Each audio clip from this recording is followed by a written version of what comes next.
अस्सलाम वालेकुम dear students, how are you today? You will be fine, I hope so. आज हम पढ़ने जा रहे हैं oxidation reaction of carbonyl compound. ये जो हमारे पास टॉपिक है, ये हमारे इस चैप्टर नंबर 12 ऑर्गेनिक केमिस्ट्री का ऑलमोस्ट लास्ट टॉपिक है। और इसके अंदर हमने वही पढ़ना है जो ऑलरेडी हम कई दफ़ा पढ़ चुके हैं, लेकिन आज थोड़ा सा इसको इसी टॉपिक के एतबार से समझ लेंगे, क्योंकि मैं कई दफ़ा आपको कह चुका हूँ कि अगर अल्केन की करेंगे ऑक्सीडेशन तो वो देगा अल्कोहल, और अल्कोहल की ऑक्सीडेशन एल्डिहाइड, एंड एल्डिहाइड की ऑक्सीडेशन क्या देगी? Carboxylic acid. तो कार्बोनाइल कंपाउंड एल्डिहाइड और कीटोन पर ही मुश्तमिल होते हैं। तो आज हम यही कहने लगे हैं कि जब एल्डिहाइड और कीटोन की कार्बोक्सिलिक एसिड में अगर आप करोगे तब्दीली तो एक्चुअली वो ऑक्सीडेशन ही होगा, यानी oxidation of aldehyde and ketone will produce carboxylic acid. लेकिन थोड़ा बहुत इन दोनों में फ़र्क है, वो बहुत माइनर सा है, अभी अभी आपको याद हो रहेगा। इसको हम शुरू करते हैं, देखें आप कैसे इसको कर सकते हैं। सबसे पहले हम बात करते हैं ऑक्सीडेशन ऑफ एल्डिहाइड की, कि एल्डिहाइड को आप किस तरीके से ऑक्सीडाइज करेंगे। इसके लिए चंद एक जहन में आपने बातें रखनी है। देखिए हमारे पास दो किस्म के ऑक्सीडाइजिंग एजेंट्स हैं, एक माइल्ड टाइप के और दूसरे स्ट्रॉन्गर ऑक्सीडाइजिंग एजेंट। तो आपको यह बात समझा दी जाती है वो ये कि एल्डिहाइड को माइल्ड ऑक्सीडाइजिंग एजेंट्स भी ऑक्सीडाइज कर सकते हैं और स्ट्रॉन्गर भी कर सकते हैं। इनकी अगर चंद एक एग्जांपल मैं बताऊं तो माइल्ड ऑक्सीडाइजिंग एजेंट की जो एग्जांपल है वो आपके पास टॉलेंस रिएजेंट है, फेहलिंग सोल्यूशन है और बेनेडिक्ट सोल्यूशन है। और इसके अलावा अगर आप स्ट्रॉन्गर रिएजेंट्स की बात करें तो हमने कई दफ़ा इस्तेमाल किया है पोटेशियम डाइक्रोमेट, K2Cr2O7 और सल्फ्यूरिक एसिड आप इसके साथ इस्तेमाल करेंगे। या फिर आप एक और ले लें KMnO4 और H2SO4। ये जी हमारे पास स्ट्रॉन्ग ऑक्सीडाइजिंग एजेंट्स हैं। इनमें अगर मैं कुछ इजाफा करना चाहूँ तो मैं इजाफा कर सकता हूँ। जैसे हम कंसंट्रेटेड नाइट्रिक एसिड का इस्तेमाल भी कर सकते हैं, और यहाँ पर भी आप लिख सकते हो डाइल्यूट नाइट्रिक एसिड, यानी डाइल्यूट नाइट्रिक एसिड आपके पास एक माइल्ड ऑक्सीडाइजिंग एजेंट हो सकता है। तो ये जी आपके पास समझ लीजिए 4 हमने कर ली टाइप्स, माइल्ड की और ये स्ट्रॉन्गर की। अब आपने इससे परेशान नहीं होना, मतलब आपने इन सोचना कि ये कितने सारे हो गए। आप कोशिश करें इनमें से एक एक भी याद कर ले तो काफ़ी होगा। लेकिन जब आपका एमसीक्यू आता है तो थोड़ा बहुत आपको पता होना चाहिए कि माइल्ड ऑक्सीडाइजिंग एजेंट कौन से हैं। हम अपने इन रिएक्शन में स्ट्रॉन्गर ऑक्सीडाइजिंग एजेंट ही इस्तेमाल करेंगे, और वही हम बार बार पहले भी अपनी ऑर्गेनिक केमिस्ट्री में कई जगह पर इजाफी तौर पर जब हमें लिखना पड़ा तो हम लिखते आए हैं। आज भी जो ऑक्सीडाइजिंग एजेंट होगा वो हम K2Cr2O7 विद सल्फ्यूरिक एसिड इस्तेमाल करेंगे। तो चलते हैं इसके रिएक्शन की तरफ। रिएक्शन है बहुत इजी से। हम ले लेते हैं एसिड एल्डिहाइड CH3CHO, या फिर आप इसको ऐसे करके लिख लीजिए। अब आपने इसकी करनी है ऑक्सीडेशन, और आप ले लीजिए जैसे मैंने आपसे कहा K2Cr2O7 विद सल्फ्यूरिक एसिड। और आप ये समझें कि इन दोनों की रिएक्शन से नेसेंट ऑक्सीजन प्रोड्यूस होती है, और वो नेसेंट ऑक्सीजन काम आती है इस एल्डिहाइड को ऑक्सीडाइज करने के लिए। आपने छोटी सी बात समझ लेनी है वो ये कि जो ऑक्सीजन अभी आपको यहां नजर आ रहा है प्रोडक्ट में, आपने उसको O यानी H के साथ O बनाकर लिख देना है। आप यूं भी कह सकते हैं कि जो हमारे पास एल्डिहाइड है उसके अंदर जो कार्बोनाइल ग्रुप है C डबल बॉन्ड O के साथ जो H है वो H असल में ऑक्सीडाइज होगा। और देखो भाई क्या बनेगा, सारा कुछ वैसे का वैसा, कुछ नया नहीं, सिवाय इसके कि जो हमने H लिया था उसके साथ O लगा देंगे।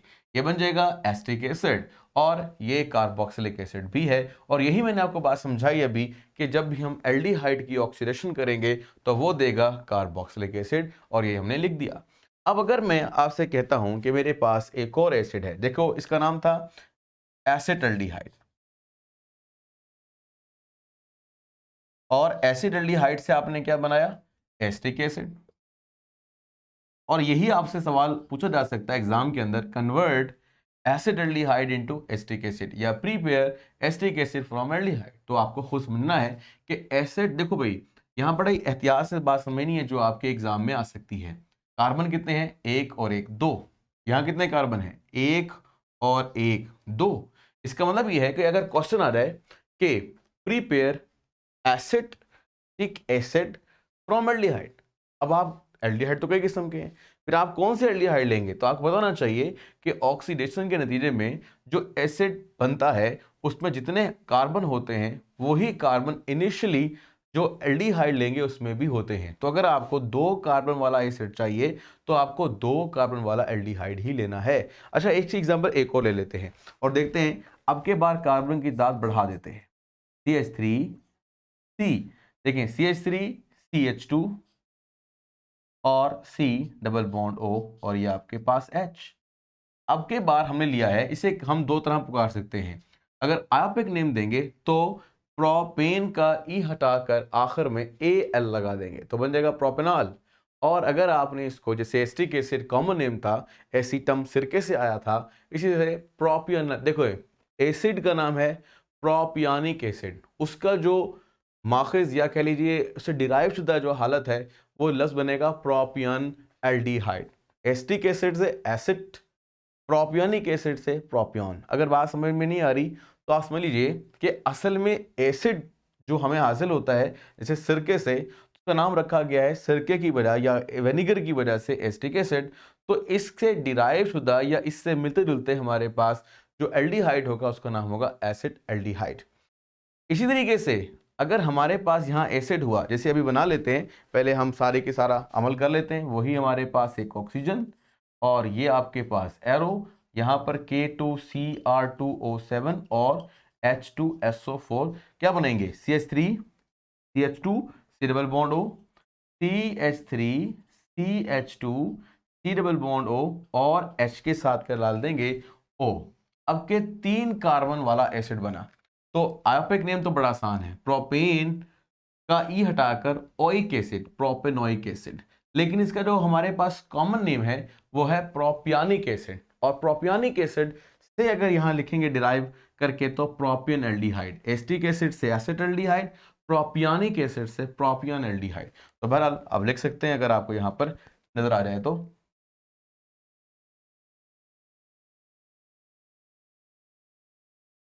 एल्डिहाइड, ठीक है, कुछ ना कुछ नजर आ रहा है आपको, ये एल्डिहाइड है जी। अच्छा जी, अब चलते हैं हम अपने एक नेक्स्ट स्टेप की तरफ, जहां हम सीखेंगे कि एल्डिहाइड के बाद कीटोन की जो ऑक्सीडेशन है वो आपने कैसे करनी है। अब तक तो सिर्फ इतना सीखा है ना कि बस एक O ऐड कर देना है H के साथ और एल्डिहाइड बन जाएगा कार्बोक्सिलिक एसिड। लेकिन कीटोन के मामले में थोड़ा सा मसला है, वो क्या कि वहां पर हमें बॉन्ड तोड़ना पड़ता है और तोड़ने के बाद एक नहीं 2 कार्बोक्सिलिक एसिड हासिल होते हैं। तो देखते हैं किस तरीके से। तो हम अब जिक्र करते हैं जी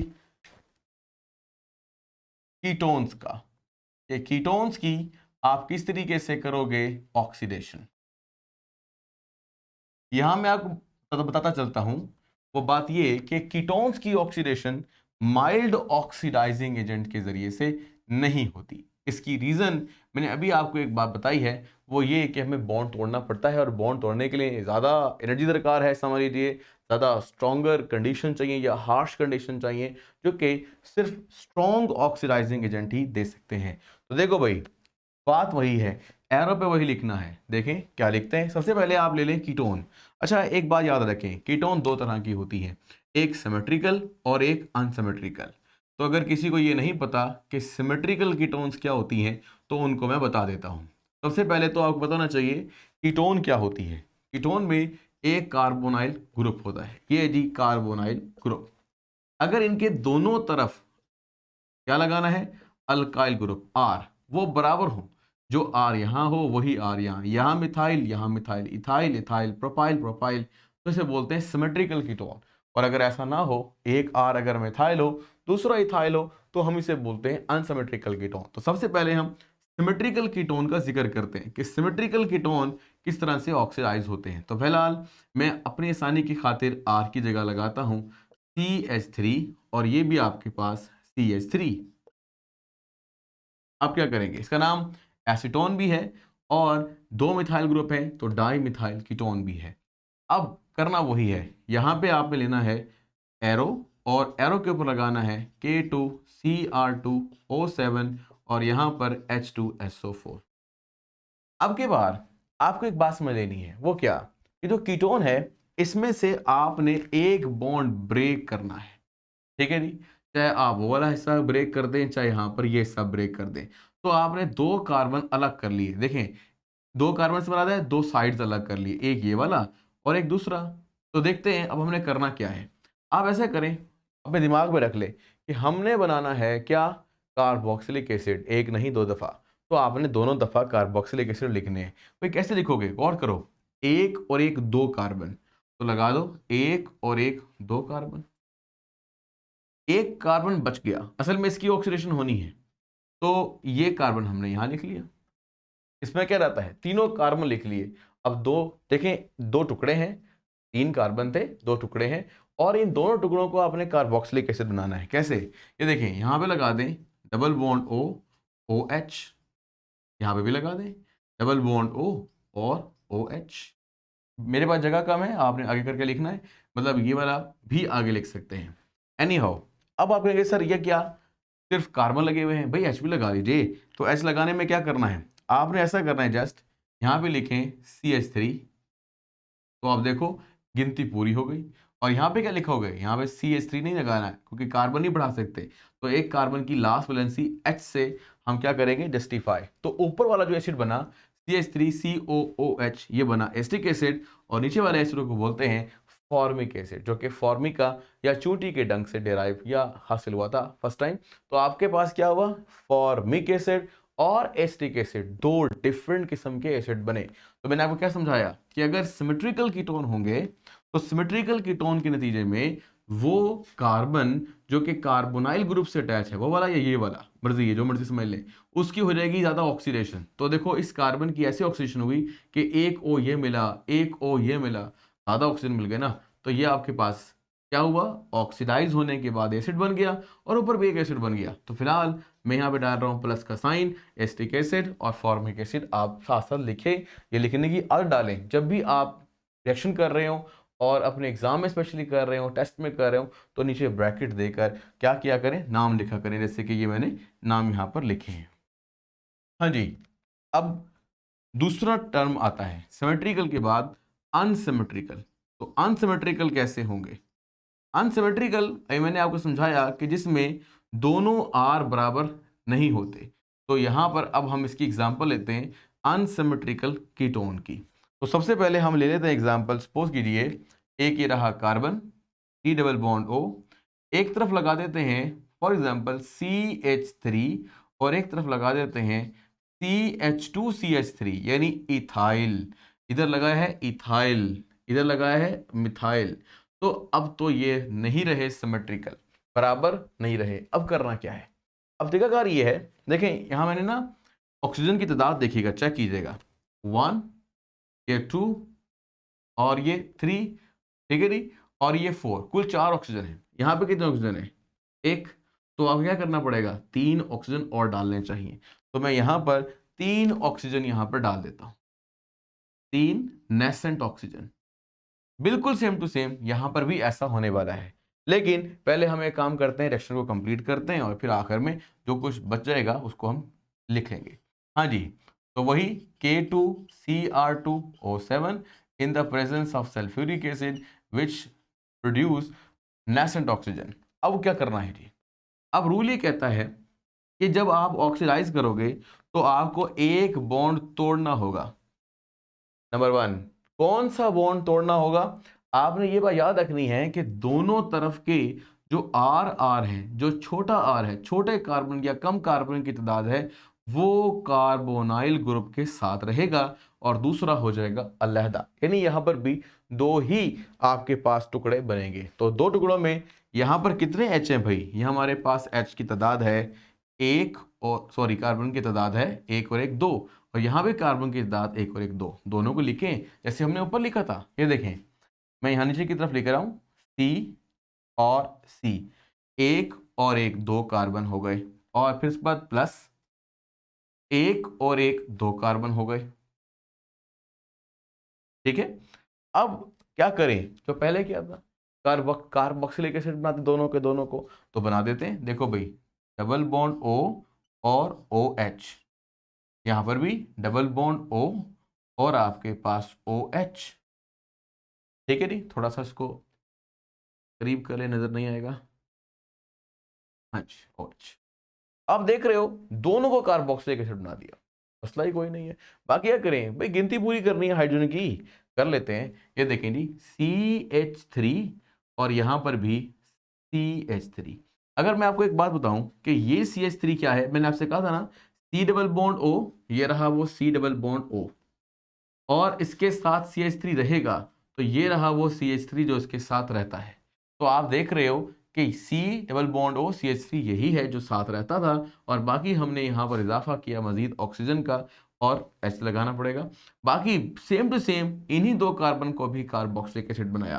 अब आपने गौर किया कि अनसिमेट्रिकल जब होते हैं इस तरह की एग्जाम्पल के साथ क्या कीटोन, तो वो सेम टाइप के कार्बोक्सिलिक एसिड जो इस वक्त एस्टिक एसिड है बना रहे हैं। पर ये शर्त नहीं है कि हमेशा ऐसा ही होगा, हो सकता है कि यहाँ पर 2 कार्बन वाला, यहाँ पर 4 कार्बन वाला हो, तो उस वजह से डिफरेंस भी आ सकता है।